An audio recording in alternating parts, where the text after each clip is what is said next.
Saudara, 5 hari setelah Lebaran, arus balik di Pelabuhan Soekarno-Hatta Makassar, Sulawesi Selatan belum mengalami peningkatan. Dari 3 kapal yang bersandar di pelabuhan ini, jumlah penumpang kurang dari 1.000 orang. Panjangnya waktu libur Lebaran dianggap menjadi faktor yang dapat mengurai terjadinya penumpukan penumpang. Sebanyak 3 kapal yang bersandar di Pelabuhan Soekarno-Hatta Makassar Jumat kemarin belum menunjukkan adanya peningkatan penumpang.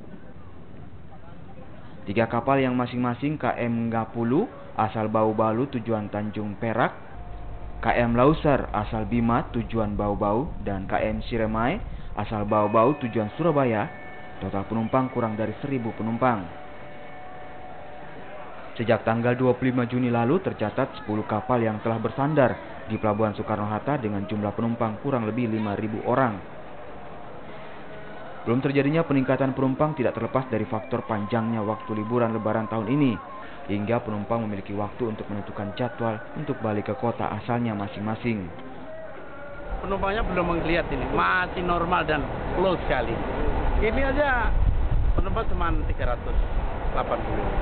Kalau yang sana cuma 200 ya.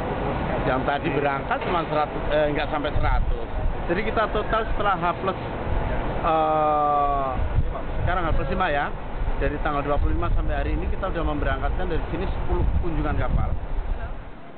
Dari data Otoritas Pelabuhan Makassar, lalu lintas penumpang sejak 10 Juni hingga 29 Juni, jumlah penumpang mengalami penurunan sebanyak 26.215 penumpang.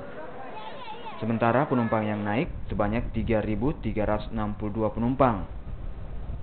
Puncak arus balik diperkirakan akan terjadi pada hari Minggu seiring berakhirnya masa libur panjang. Arif Tirtana, Kompas TV, Makassar.